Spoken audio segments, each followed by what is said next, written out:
Fala pessoal, sejam bem-vindos a mais um SaraCast especial aqui na BMC News. Hoje com ele, Fábio Lousada, que tem um currículo gigantesco, né? É muito conhecido, muito querido aí pelo mercado. Fábio, obrigado pela participação, pelo tempo. Já mandando os parabéns e um abraço para todo o time lá do Unibanco. Obrigado pela presença. Primeira coisa, eu queria, como o seu currículo é muito extenso aqui, né? Queria que você se apresentasse um pouco para quem não te conhece. E lógico que a gente vai falar sobre vários assuntos aqui, mas principalmente investimentos, né? Mas falar um pouquinho das suas atividades hoje, né? Especificamente. Show de bola. Obrigado, Sara, mais uma vez. Sabe que eu sou um grande admirador do seu trabalho. Acho que você é um dos caras que mais sabe de investimentos no nosso mercado. Tem histórico, tem resultado. Gente, né? Do jeito que a gente tinha combinado antes aqui no off. Que nada, você tem um histórico, você tem resultado, então isso que é legal. Então é uma honra estar aqui, sempre conversando com você, ser seu parceiro. Então, falando um pouco da minha história, eu trabalhei 11 anos no mercado financeiro. Trabalhei como advisor no Itaú, Citibank, Bradesco, Santander. No Bradesco também eu cheguei a trabalhar como trader aí da Bradesco Corretora. E depois de 11 anos, eu vi um gap no mercado financeiro, que é a formação de profissional. Legal. A gente via um movimento muito grande dos agentes autônomos, iniciado pela XP. E lá em 2018, estava muito forte esse movimento e os bancos eles não estavam conseguindo contra-atacar. Porque estão saindo muitos profissionais para a XP e clientes, inclusive, para a XP. Sim. E as áreas de investimento dos bancos eram pequenas ainda. Aí eu já olhando esse movimento, falei, os bancos vão contra-atacar e vão ampliar essas áreas. Dito e feito, o Itaú trouxe o Ion. Então ali o Ion foi para mais de 2 mil especialistas de investimentos. O Santander colocou o AAA, que já está com praticamente 2 mil especialistas lá dentro também. Então eu entendi que teria esse movimento. O que eu fiz? Eu falei, o banco não está preparado, eu vou formar esses profissionais. Sim. Então a gente criou uma escola para formar profissionais para trabalhar principalmente na área de investimentos. Esse foi o nosso início, pegando a minha bagagem, que eu tinha todo o tempo trabalhando como advisor, como especialista, e formando ali um cara de uma forma completa. E pegando outro gap do mercado, que é uma formação muito rasa no mercado. Sabe muito bem que aliás, a grande parte dos cursos são um negócio gravado, e quando a gente fala de mercado financeiro, a gente tem uma informação muito rápida que muda a todo tempo, né? E aí quando você vai estudar isso, imagina você estudar com uma Selic a 2%, uma Selic a 13,75%, porque é muito cíclico. Então a gente trouxe um modelo ao vivo para o aluno se aproximar e entender mais de mercado. E além disso trouxe a prática, porque eu acho que é muita teoria e pouca prática. Então, por exemplo, o seu caso, você vive o dia a dia, você acompanha, então você, acredito que é um professor para dar aula nesse tipo de conteúdo, nesse tipo de MBA. E a gente é um convite, não? Bora! Com certeza, seria uma honra ter você com a gente lá, fazendo um dia. nosso professor. Mas a prática para a gente é muito importante. Sair da teoria. E no meu caso, por exemplo, eu atuei muito tempo como especialista de investimentos. Posso aprender a dar uma aula como gestor de fundos? Posso aprender, só que não vai ser a mesma coisa que um gestor de fundos ir lá e dar aula. Então eu trago o pessoal na prática. Então com isso a gente conseguiu escalar. A gente chegou a mais de 4 mil alunos nos MBAs, mais de 200 mil alunos na escola como um todo, desde a parte de certificação, a parte de conteúdo. Nesse período eu estudei muito, então desde a minha trajetória dentro do banco, acredito que pela falta de conteúdos focado para o mercado financeiro, como por exemplo uma graduação, não existe uma graduação no mercado financeiro, eu complementava muito a parte teórica com as certificações. Então eu fui profissional com mais certificações de investimentos do Brasil por conta disso, porque era onde eu podia pegar um conteúdo de mercado financeiro. Então juntando tudo isso, as certificações, a habilidade prática que eu tinha, a gente fundou a escola. Crescemos muito, então hoje além da parte de investimentos, de treinamento do profissional no mercado financeiro, a gente tem o treinamento do profissional PJ, um gerente de pessoa jurídica, e aí tem módulo agro, então a gente está sendo o primeiro a trazer um conteúdo focado em agronegócio, vamos levar os alunos lá para o Mato Grosso, para ter aula realmente, ir lá na fazenda e ver como que funciona uma aula com um fazendeiro mesmo. Então a gente nunca viu ninguém fazer isso, então a gente está trazendo essa novidade também. E o alta renda. Então, alguém que quer trabalhar no segmento da renda, que é um segmento que está sendo muito disputado pelos bancos, O Nubank agora entrou também com ultravioleta. O Prime vai mudar, vai ter uma estrutura agora para você ter uma renda mensal acima de 25 mil para ter um segmento alta renda, porque o Prime mesmo, modelo atual, ficou um pouco mais próximo do varejo. Então, perdeu um pouco aquela questão de ser alta renda. Então, eles estão tentando reformular. Então, eu estou vendo um mercado muito bacana agora. Um mercado que está olhando para alta renda, um mercado que está crescendo e precisa de educação. Quantos alunos já passaram lá especificamente pelo Elmer Banco? Mais de 225 mil alunos. Você é louco. 25 mil. Desde CPA 10. Tem o regulatório, né? Que são as certificações, tem a parte prática. Então, a gente abrange tudo. Caraca. E eu vou aproveitar e fazer uma consultoria aqui para quem trabalha no mercado financeiro ou quiser trabalhar. Só uma curiosidade na consultoria. Recentemente a Anbima anunciou umas mudanças das certificações ali, vamos dizer assim, de entrada, né? CPA 10, 20 e CS, me falha a memória, né? Muda alguma coisa? Vai mudar? Assim, o aluno vai ter que fazer mais prova? Bom, a gente tem uma reunião com a Anbima, inclusive amanhã, para falar sobre isso. Mas o que é fato é que as certificações estão bem defasadas. Tá. O CEA... Principalmente essas três, né? Principalmente esses três.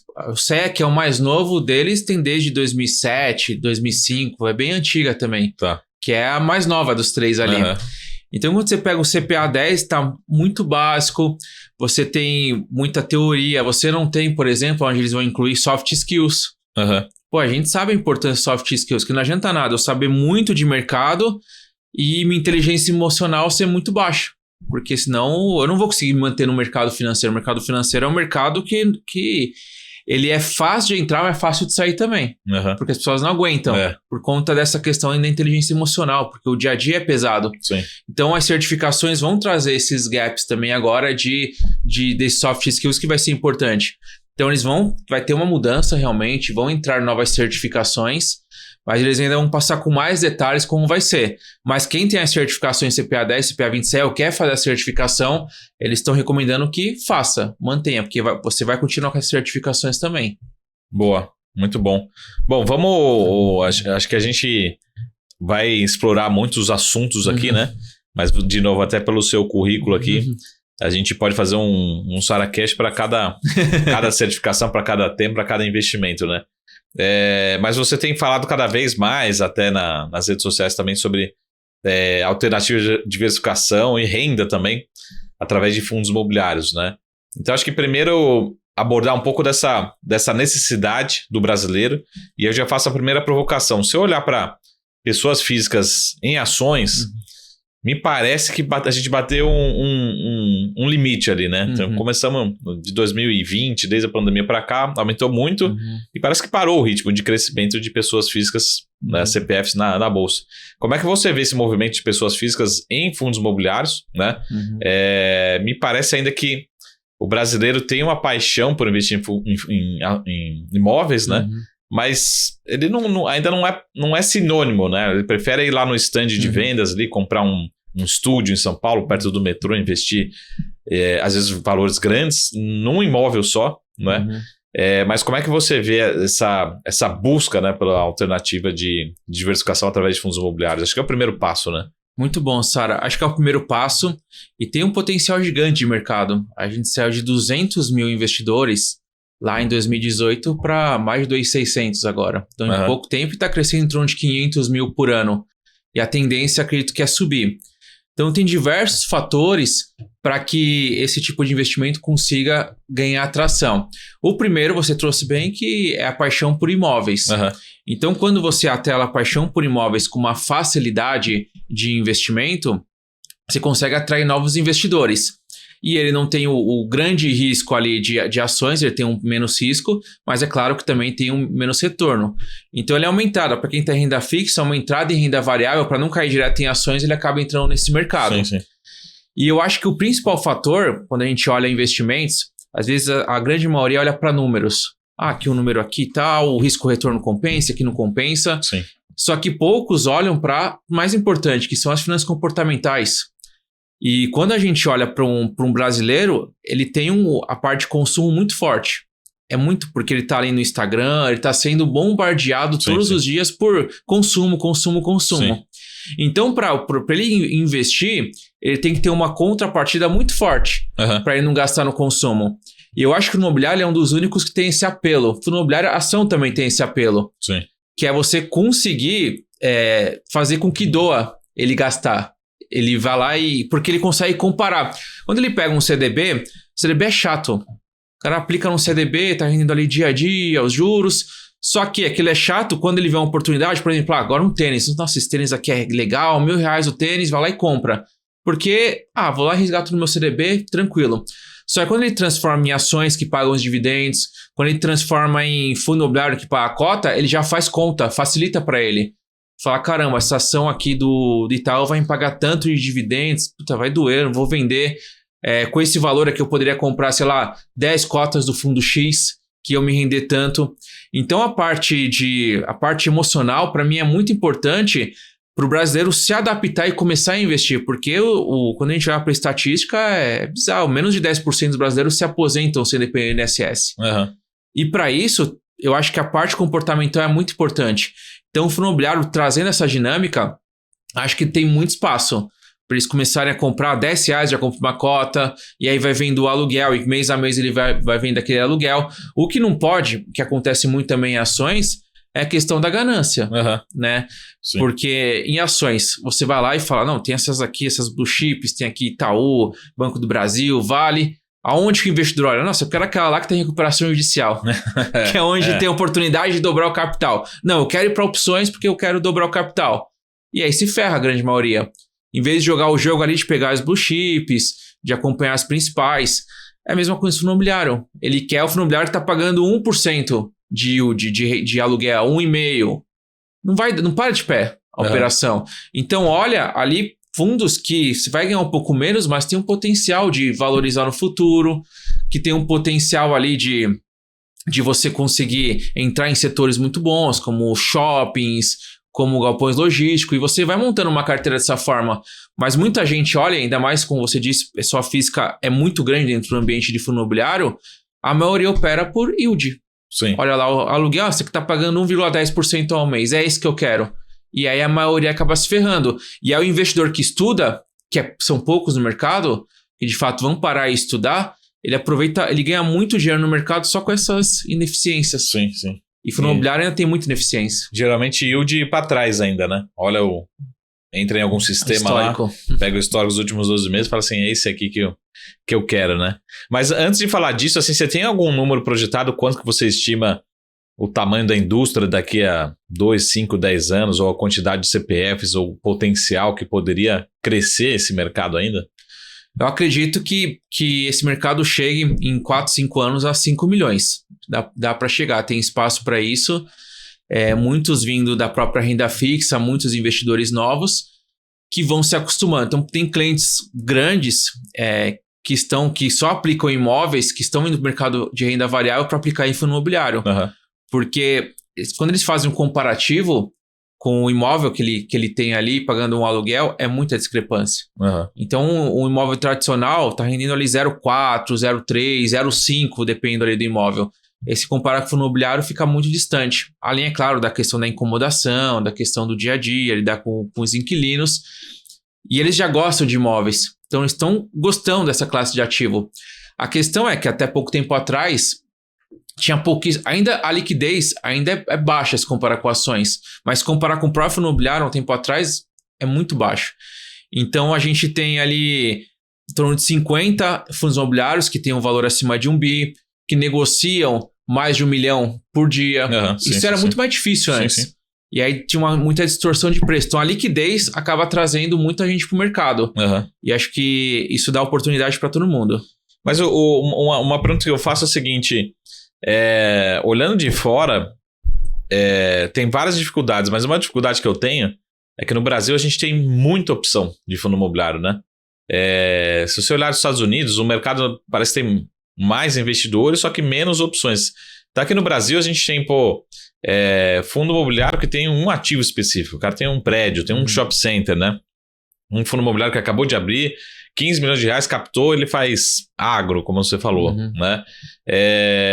Você vê a necessidade, talvez, de uma consolidação, a gente já está passando por um pouco de consolidação, mas que a gente tem ali, sei lá, 200 fundos imobiliários, 100 fundos imobiliários, fala, pô, realmente esse é o universo, porque às vezes mais também é mais complexo, né? Fica mais difícil a gente analisar qual que é o melhor, porque tem fundos imobiliários espetaculares, como você falou, mas tem 15 milhões de patrimônio e negocia R$1.000 por dia, né? Isso.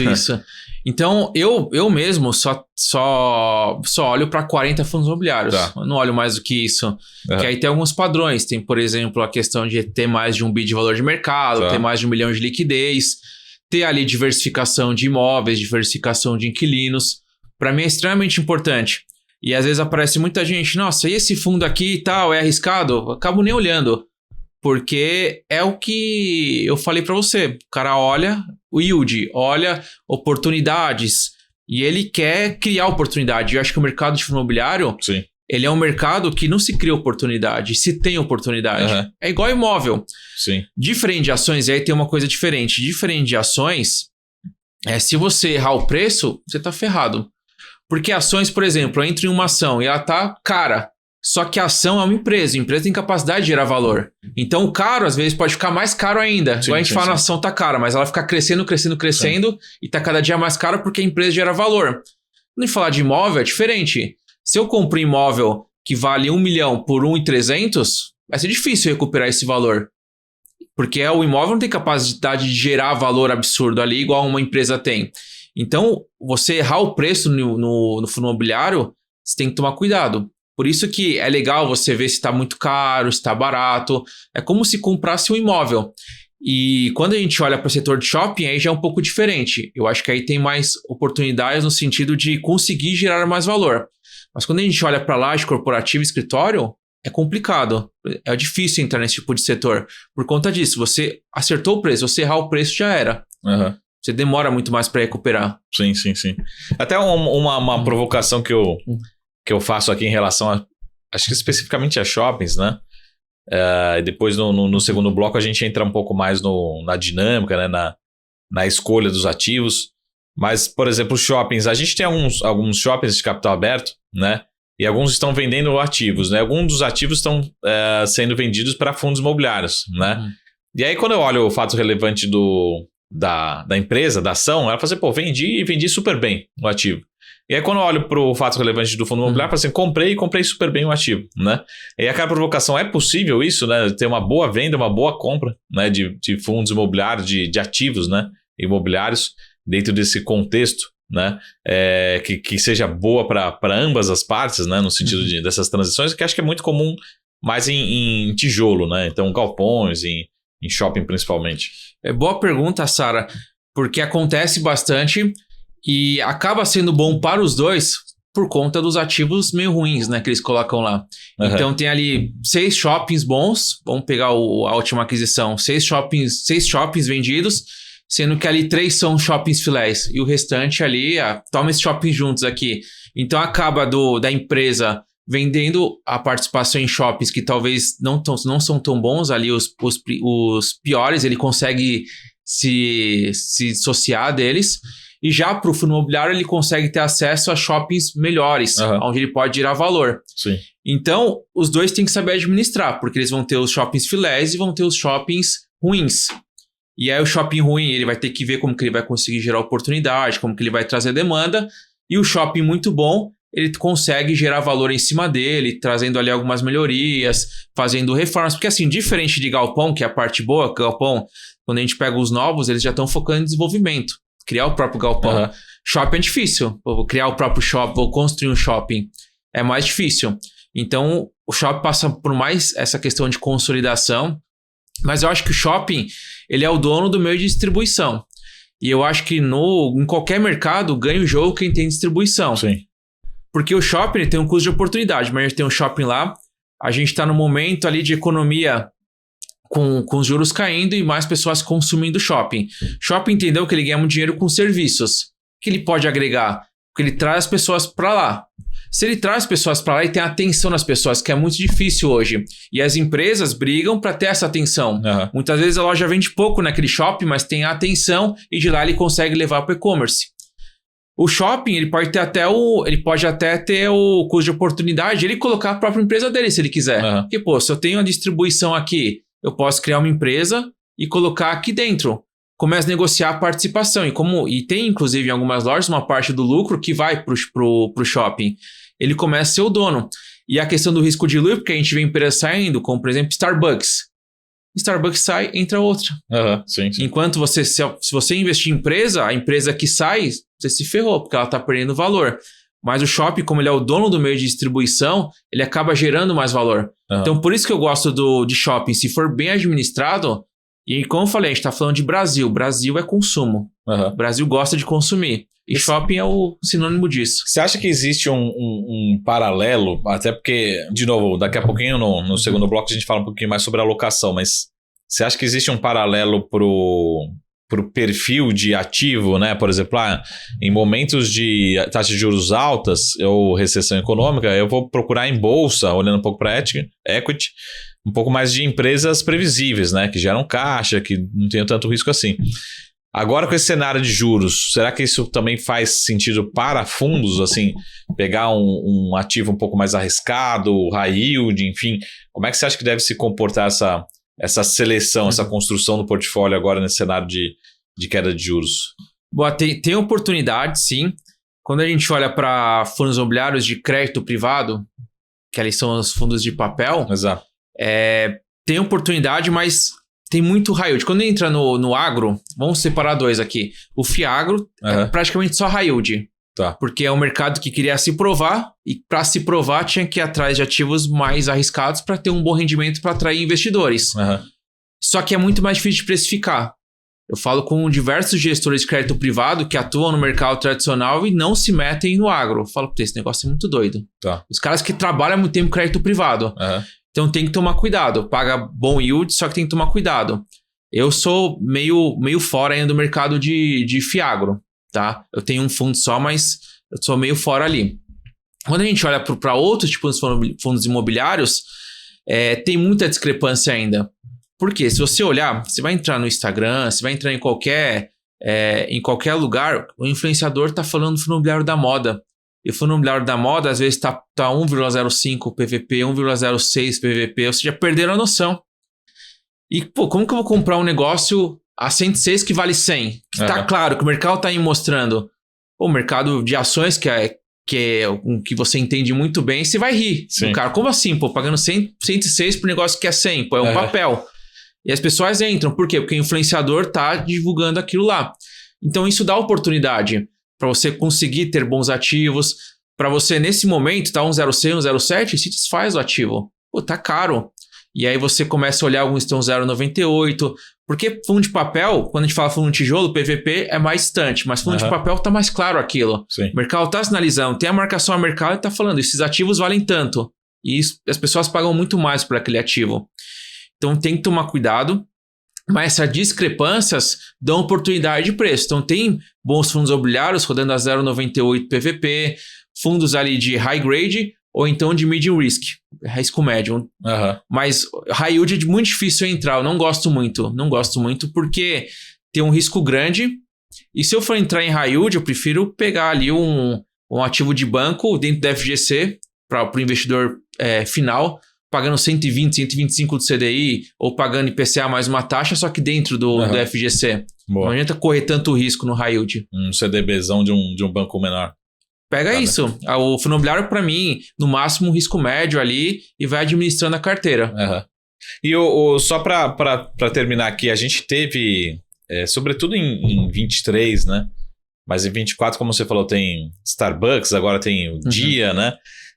Tem empresas entrando em RJ, recuperação, e acaba afetando direto e indiretamente alguns fundos imobiliários, né? Pedindo default ou um prazo para remunerar. Como que o investidor ele pode evitar, né? Porque talvez, assim, como você falou, o cara ele só olha para o yield está muito grande lá, mas você tem uma empresa próxima da falência, né? E isso só vai saber depois da hora que quebrar ou pedir realmente um prazo, né, para pagar. E a gente teve alguns casos que acabaram afetando fundos imobiliários no ano passado, né? Então, o recado final aqui desse bloco, assim, como evitar, como aprender, né, com esses erros recentes aí, para ter uma carteira mais diversificada ou tá ciente, pelo menos, dos riscos, né, que tem lá dentro do portfólio, dentro dos ativos de fundos imobiliários. Perfeito, Sara. Quando a gente olha para crédito privado, é muito mais difícil mensurar. Pô, tem um analista de crédito privado que olha para esses investimentos, pô, é muito mais difícil. Tem que tomar cuidado com isso. E aí você vai analisar, tem 100, 200, 500 papéis ali. Crédito privado, se é high yield, tem que tomar cuidado. Esse é o primeiro ponto. Agora, de tijolo, é muito mais fácil você analisar. É muito mais fácil você entender quais são os ativos lá dentro, você acompanhar. Então, leia o relatório. Você está investindo ali em 10 shoppings. Entenda quais são os 10 shoppings. Para você saber se tem oportunidades ou não. Um exemplo disso, vamos pegar aqui um recente, GRC11. Tá. Ele é um fundo que sofreu com Americanas. Tá bom. Mas por quê? Americanas tem um galpão e com o que aconteceu com Americanas, eles podem sair desse galpão. Aconteceu, a cota despencou. Tá. Só que o valor estava ali. O galpão está ali do mesmo jeito, a Americanas está pagando, mas assim, se a Americanas saísse, poderia ter outro, só que o valor da cota despencou. E muita gente aproveitou esse movimento para comprar. Tá. Por quê? Por isso tem que analisar por que caiu tanto. E quando a gente fala de tijolo, o valor muitas vezes está ali. Papel não. Exato. Papel pode dar um default e ferrou para você recuperar isso. Mas tijolo não. Tijolo, eu até acho estranho, porque imagina você tá lá em Copacabana, tem um prédio que custa cada andar R$1 milhão e você consegue comprar por 700 mil. Você vai ficar triste? Não, porque você conseguiu comprar um negócio que os vizinhos estão vendendo por R$1 milhão por R$700 mil. Só que se fosse em fundo imobiliário, ia despencar a cota, 30%, e você ia ficar preocupado. As pessoas têm que ter na mente que fundo imobiliário de tijolo é diferente de um fundo de papel. É outro cenário, totalmente diferente. Fundo de tijolo, quando você consegue comprar barato, você consegue ter uma expectativa de longo prazo. E quando você compra caro, que foi o que eu falei, de você pagar 1.300 por negócio que vale R$1 milhão, é mais difícil de recuperar. Mas Boa. fundo de papel é loucura. Boa. Ô, Lousada, vamos fazer um rápido intervalo aqui, pessoal. 1 minutinho. Já a gente volta. Nosso SaraCast especial com o Fábio Lousada, sócio fundador do EMI Banco. E a gente fala um pouquinho mais sobre estratégia no segundo bloco e alocações nesse fantástico mundo dos fundos imobiliários. Rapidinho, já a gente tá de volta. Até mais. Tchau.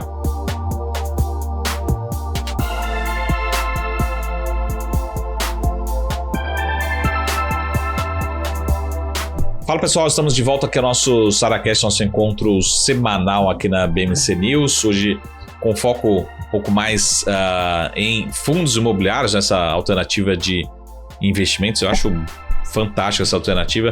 E Lousada, uma coisa que eu sinto ainda é que, de certa forma, a gente tem fundos que a gente classifica tudo como fundo imobiliário, né? Então, assim, Fiagro é fundo imobiliário, né? Fundo de participações, fundo imobiliário, né? Então, você tem características, mas tem algumas características bem particulares, né? E essa é a minha dúvida. Será que o investidor ele está preparado, educado para entender todas essas classificações? Estou falando assim, de uma categoria e as suas subcategorias, né, de fundos, e o investidor só quer olhar aquilo que você falou, né? Por exemplo, você vai comparar um fundo imobiliário de tijolo com papel e com um fundo de participações. Completamente diferente, né? A dinâmica de um para outro. Então, eu acho um ótimo ponto. Por quê, Sara? Quando a gente olha para ações, tem influenciadores, analistas, assessores que focam só numa categoria. Sim. Ou é blue chips, ou é small caps. Fundo imobiliário, por ser mais recente, as pessoas falam de fundos imobiliários. Acredito que com o mercado evoluindo, vão ter específicos. Só falo sobre fundo imobiliário de papel, sou especialista nisso. Sou especialista em fundo imobiliário de agro. Sou especialista em fundo imobiliário de shopping. Acho que vai acontecer essa distinção. Mas cabe a gente, e acho que é uma boa oportunidade de mercado, como alguém que está levando esse tipo de conteúdo, para educar as pessoas. Sim. Acredito que o mercado não está tão pequeno como estava antes, que é ruim, porque você falava e ninguém dava atenção. No sentido, tem 1 milhão de investidores. Poucos vão dar atenção. Por quê? Porque tem pouca liquidez, você não consegue precificar, tem distorção de preço. Hoje está em 2,5 milhões. As pessoas ouvem mais sobre fundo imobiliário. Mesmo assim, tem um potencial de crescimento para você educar as pessoas. Então dá para você trazer muita gente para esse mercado. E aí trazendo do jeito certo, educando o que é um fundo imobiliário de papel, o que é um fundo imobiliário de tijolo. No primeiro momento, pode focar 100% no fundo imobiliário de tijolo. Porque é mais fácil de entender, é mais fácil de você tangibilizar aquilo lá. Então, acho que o mercado ele tem espaço para educar as pessoas, porque ele não está preparado realmente para entender fundo imobiliário. As pessoas pegam o IFIX, toma o IFIX aqui, olha só, fundo imobiliário não rende tanto porque tem o IFIX. Mas não faz nenhum sentido fazer esse tipo de comparação. É a mesma coisa, um pouco mais parecido com o próprio Ibovespa, né? Quando a gente olha para ações, é muito diferente o ambiente de uma blue chip e de uma small cap. Boa. Fundo imobiliário é a mesma coisa. E o fundo imobiliário, você tem uma expectativa assim, o que você acha que é mais saudável para o investidor pensar com retorno no longo prazo? O IFIX, o CDI, uma B longa, enfim, o que você acha que o investidor tem que ter a cabeça ao investir em fundo imobiliário? Aí são vários fatores. Acho que o principal tem o IFIX. Quando eu pego o IFIX e faço um comparativo com as principais ações, aquelas de tijolo, aquelas aonde você consegue tangibilizar melhor, eles entregaram historicamente o IFIX mais 3 pontos percentuais. Então, IFIX mais 3. O comparativo acho que tem que ser nessa linha. Tem a questão do risco retorno, então você tem que entregar pelo menos ali, tem que bater o CDI, porque é difícil você bater hoje o NTNB longa. Então você tem que tentar buscar esse tipo de retorno, então não faz sentido correr esse tipo de risco. Então o IFIX mais 3 seria ali o principal, olhando para o histórico deles, o histórico dos investimentos. Mas é algo muito novo. Não dá como comparar você olhar para o passado e falar, rendeu isso. É 100% novo esse mercado. E nos Estados Unidos tem, né? Porque nos Estados Unidos o real estate é totalmente diferente do fundo imobiliário aqui no Brasil. Então é algo novo, é um bicho novo que a gente vai aprendendo, vai conhecendo cada vez mais e vai vendo o potencial desse mercado. Mas quando tem mercado novo, é um mercado de muita distorção de preço, que tem oportunidade. Boa. E quando a gente fala até justamente isso, a minha percepção parece que ainda, e eu não sei por quanto tempo, né? Vamos ver se o Lousada nos ajuda, mas o mercado, o investidor, principalmente final, ele olha muito para o yield, né? Assim, e aí, de repente, o fundo, por algum motivo, parou de pagar ou não entregou aquele yield naquele mês. A cota despenca 20%, 30%.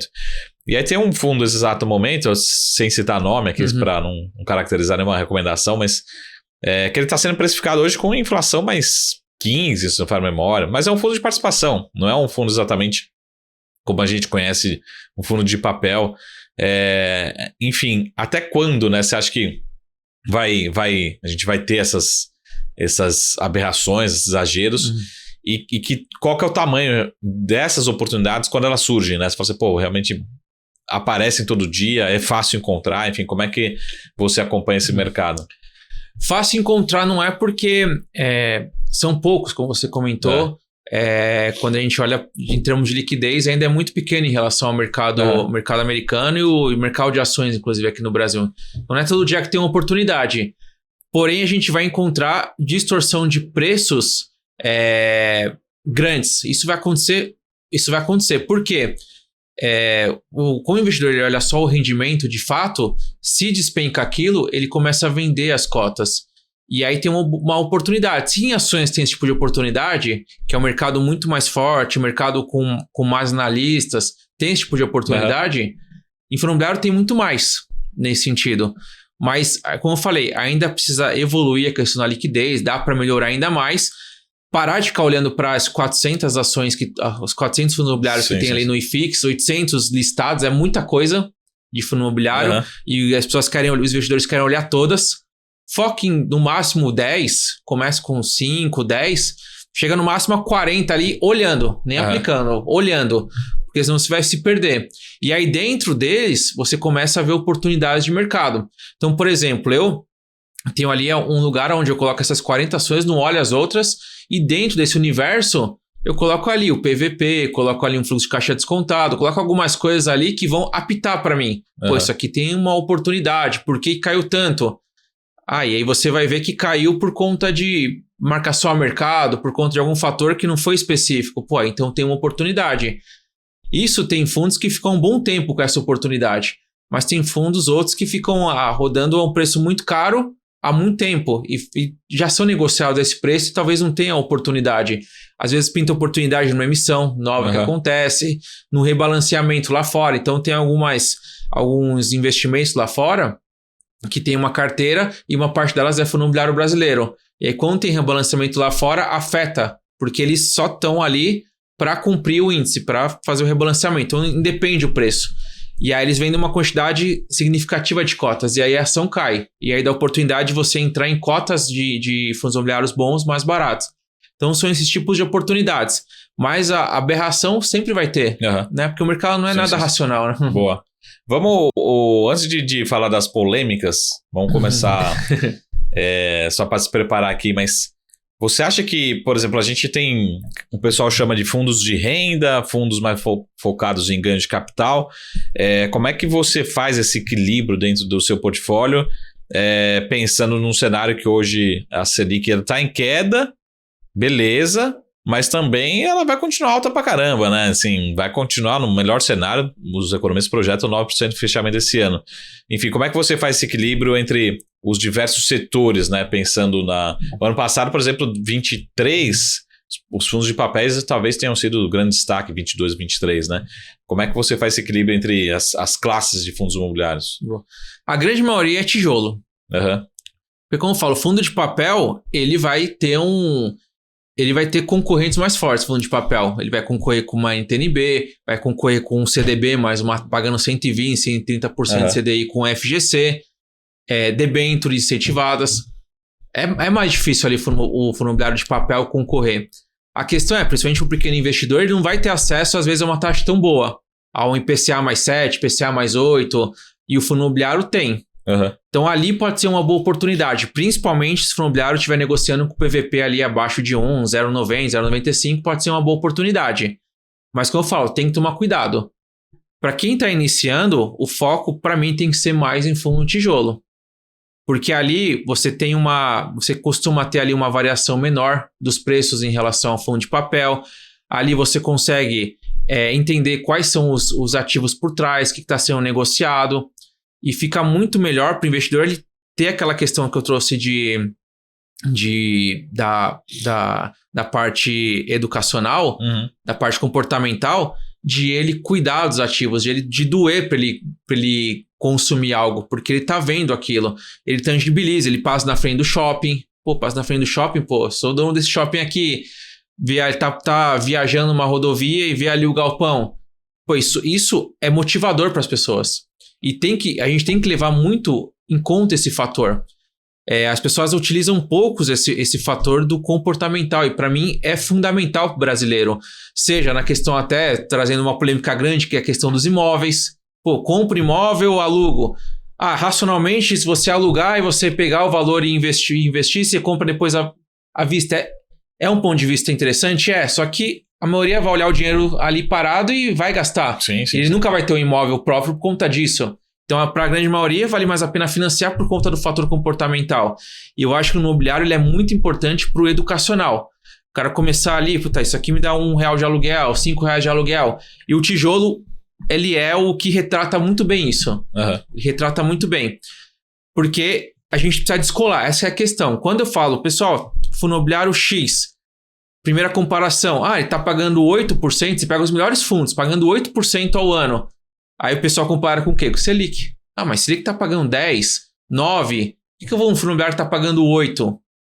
E os melhores estão ali. Sim. Então, isso que a gente precisa descolar. O fundo imobiliário de papel, você compara sim com o mercado Selic, etc. Fundo de tijolo, não, é um mundo à parte. Você pode ter oportunidades olhando para consumo, trazendo um termo mais técnico, olhando para o valuation, se ele tem um fluxo de caixa, se ele tem aluguel a receber e os juros caem, esse valor a valor presente fica melhor. Então, são alguns fatores que fazem o tijolo se valorizar mais nesse cenário. Mas, para quem está iniciando, eu colocaria boa parte, se não tudo, em fundo imobiliário de tijolo. O restante começa com renda fixa, com o CDB pagando 110, 120 do CDI, tesouro direto. A gente não precisa ir tudo para fundo imobiliário. Sim. Ou a boa parte ali, vou pegar 50-50. Não precisa. Fundo imobiliário de papel é algo novo, que dá para você diversificar em relação ao tijolo, mas o foco para o investidor é tijolo. Precisa separar muito bem isso. Esse vai ser o nosso trabalho. Boa. E outro trabalho aqui também é a provocação final. Você não vê, uma certa forma, um conflito, né, de interesse? Porque a gente tem fundos imobiliários, gestoras independentes, 100% independentes, mas a gente tem, talvez, as maiores estejam dentro de bancos ou corretoras hoje, né? E aí muito influenciado pelos próprios funcionários ou parceiros dos bancos. Então a gente tem aqui XP, BTG, se você me lembrar de algum, você me avisa. Itaú, talvez o veículo da Kinea. Kinea e o Asset, né? E o Safra também, muito forte. Isso eu peguei um pouco do IFIX ali, né? E como é que você vê isso? Porque às vezes isso pode ser bom e ruim, porque é ruim porque você pode até talvez inflacionar um pouco o ativo, mas pode ser bom porque garante ali uma certa dose de liquidez. Os mais líquidos estão hoje relacionados, se me corrija se estiver errado, mas relacionados diretamente a algum banco, uma corretora, né? Então, enfim, como a gente consegue entender isso e também, às vezes, até se aproveitar disso, né? Dessa informação, mas conflitos acho que sempre vai ter de alguma forma, né? A gente fica... realmente tem muito conflito, de fato. E quando a gente vai para conflito, tem praticamente para tudo. Quando um analista de um banco desse vai falar de uma empresa, para ele falar para vender aquela empresa, a gente sabe que é mais difícil ali. Fundo imobiliário, ele tende a jogar mais liquidez para o fundo dele, comprar mais fundo dele, falar para os próprios assessores, tem que ter aquele China's Wall, tem que ter aquela distinção, mas, de fato, por exemplo, um assessor do BTG, ele tende a recomendar mais um BTG-LG do que um XP-LG, por exemplo, falando de logística. Isso é fato, mas também dá liquidez para o mercado, dá uma liquidez importante. Acredito que os profissionais que estão ali, e eu acho que isso é muito bom, são profissionais capacitados, que estão olhando todo o mercado, são acessíveis. Então, o fundo imobiliário, quando a gente olha, vou olhar o Bar se aplicando. O Bar se aplicando, ele vai no CEO da empresa. Ele visita a empresa e conversa com o CEO. E em fundo imobiliário, dá um pouco para você fazer isso. Porque ainda é um mercado pequeno, enxuto, e você consegue acessar o gestor ali de uma forma muito mais simples, mais rápido, para você ter uma decisão. E isso é muito bom, porque aí você começa a pressionar o gestor, se for o caso, tem que ter uma pressão. É difícil você pressionar um CEO de uma empresa, né? Mas quando você pressionar você mesmo, um gestor, para entender o que está acontecendo, é mais fácil. É um mercado que vai se consolidar cada vez mais, porém eu acho que esses players são importantes. Muito por dar liquidez e ter profissionais qualificados. E o investidor pessoa física, ele tende a errar mais. Ele tende a escolher pior os ativos. A não ser que o cara seja centrado nisso, o cara só ganha em imóveis onde ele procura oportunidades, opera alguém. Já o cara que está endividado, ele vai lá operar alguém, comprar mais barato, depois vende. Mas o pessoal físico em comum, ele costuma pagar mais caro, influenciado por corretores. Dentro do fundo imobiliário, não. Você tem um time brigando por você. E isso que a gente tem que acreditar. Isso que a gente tem que acreditar, tem que cobrar. Até porque se ele começar a ser ineficiente, vão ter outros que vão aparecer que inclusive são independentes. E aí tem uma disputa boa. A gente tem um mercado aí que está começando e acredito que tem um baita de um potencial. Vão ter conflitos sim, mas eu acho que tem uma boa oportunidade de mercado. Boa. Pô, Lousada, muito gentil pelo papo.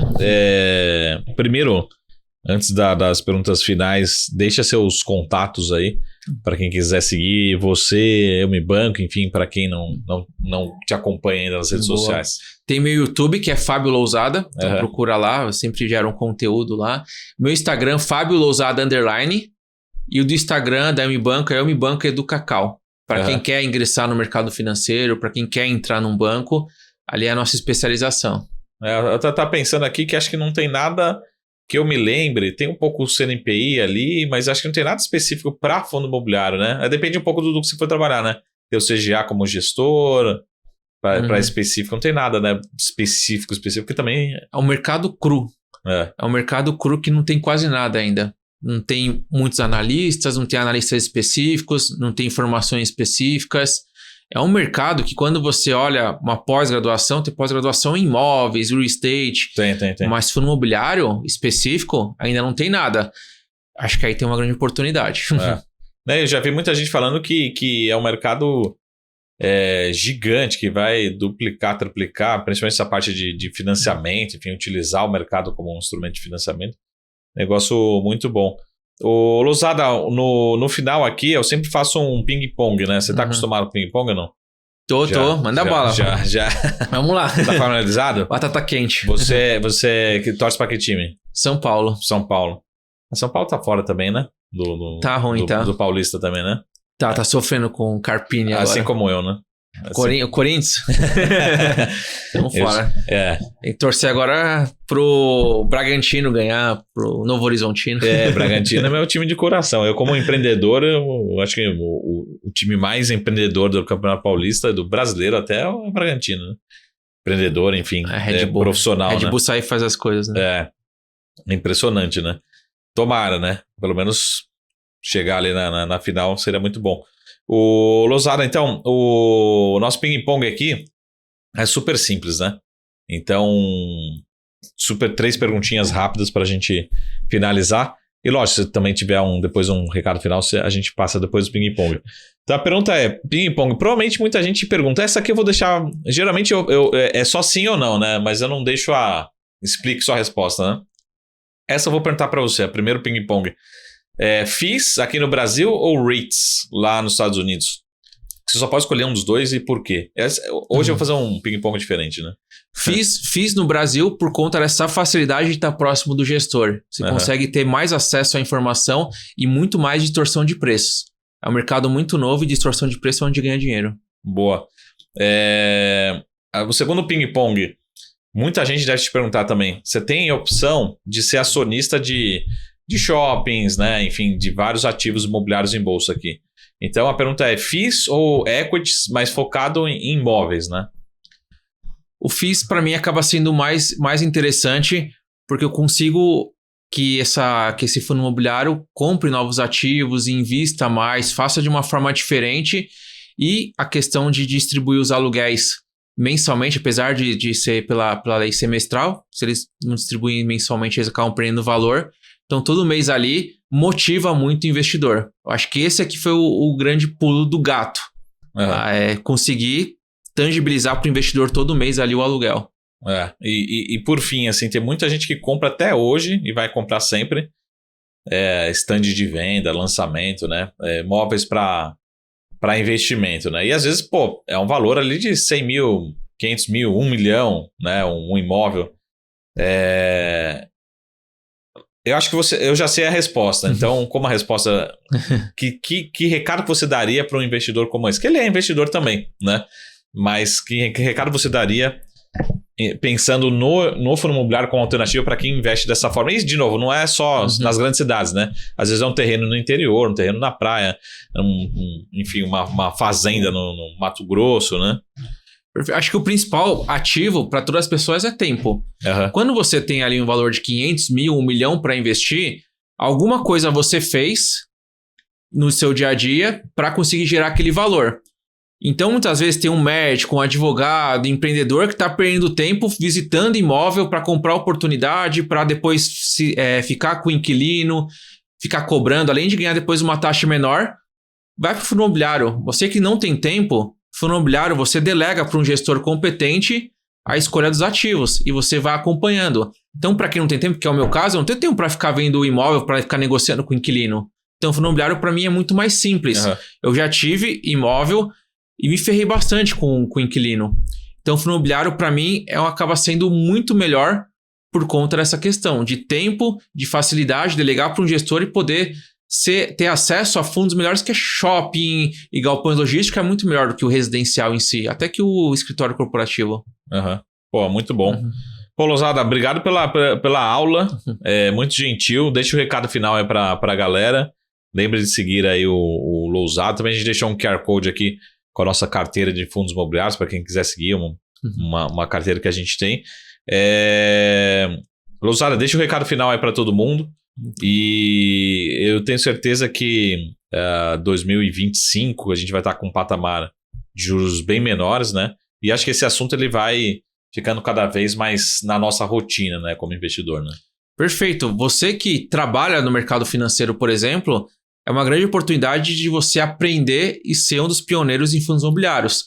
E por que isso é importante? Porque a maioria dos investidores são investidores que consolidaram o patrimônio ao longo do tempo. Então tem ali mais de 40 anos, 50 anos, 60 anos. E eles gostam desse assunto de imóveis, fundos imobiliários. Então você já consegue ter um acesso muito melhor, uma conversa muito melhor do que você pegar e falar para gente 40, 50 anos que consolidou o patrimônio e falar de cripto, por exemplo.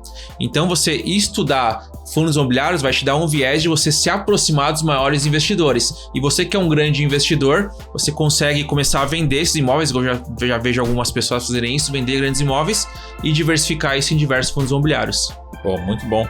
Que aula, hein? Obrigado, Lousada. Obrigado, Sara. Muito gentil aí. Vamos marcar mais vezes.